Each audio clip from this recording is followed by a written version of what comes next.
ako tinali dito? Kawalan mo ako. Ngayon naman na ikaw ang nakikiusap.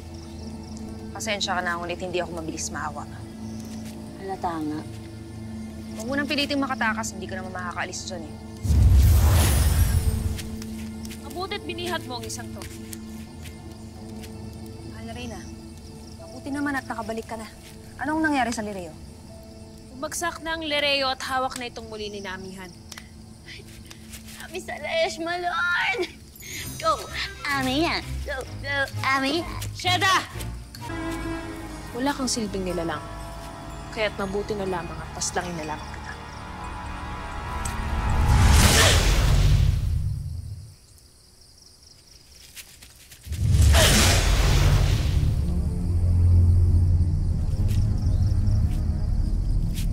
Anong kapangyarihang meron ka at bakit hindi tumatalab sa'yo ang aking sandata?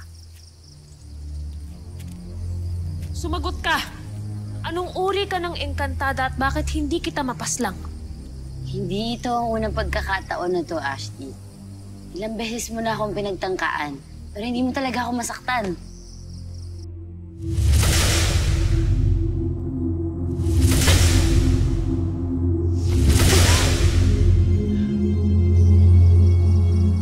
Anong pinagsasasabi mo?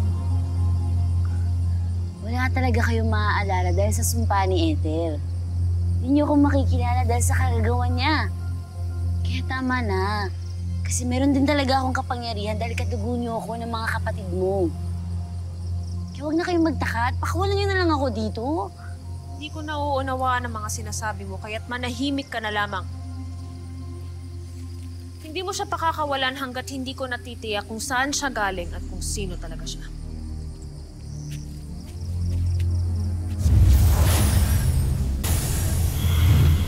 Ano't narito na naman ang isang sangre. Deshnubali itu, Pirena. Bukod kay Cassiopeia, ikaw ang pinakamakapangyarihang nilalang dito sa Encantadia at Haluman. Kaya't batid ko nakilala mo si Lyra na may kakaibang kapangyarihan.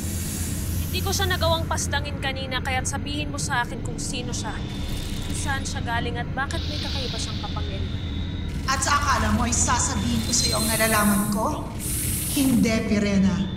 Kaya umalis ka na. Iwan mo na ako dito.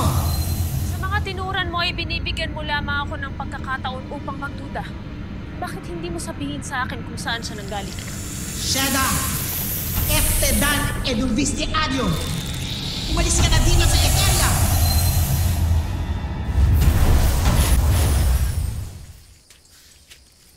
Mahal na Reyna, may nakuha ka na bang balita kung bakit tila kagaya ninyong mga sangre eh meron siyang tal na kapangyarihan? Wala. Ngunit may kutob ako na maraming nalalaman si Bathalumang Ether tungkol sa kanya. Kung ganon, kilala siya ng Bataluman. Oo, kilala niya. Ngunit ayaw niya talagang sabihin kung sino talaga ang engkantadang ito. May tinatago ang Bataluman. Nais ko na tuloy maniwala sa kanya. Baka nga totoong anak siya ni Amihan. At tinanggalan lamang tayo ni Ether ng alaala. Kaya't maging si Cassiopeia ay wala rin alam. Hanggat hindi pa ito napapatunayan, mananatili itong isang malaking kalokohan. Pabayaan na natin siya. Ngunit kung malalaman ko ang sikreto ni Ether at ng engkantadang ito, maaaring magkaroon ako ng alas laban kay Amihan. Kaya't kailangan natin mag-isip ng paraan kung paano natin malalamang ang katotohanan sa Bathaluman tungkol sa engkantadang ito. Nananaginip lang ba ako? Pakawalan mo na ako, Ashley.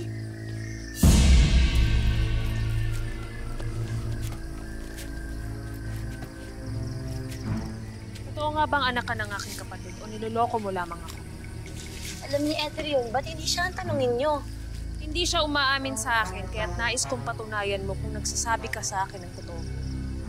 Halika. Saan mo ko nadalhin? Sa Bathalumang pinagbibintangan mo, ihanda mo ang iyong sarili.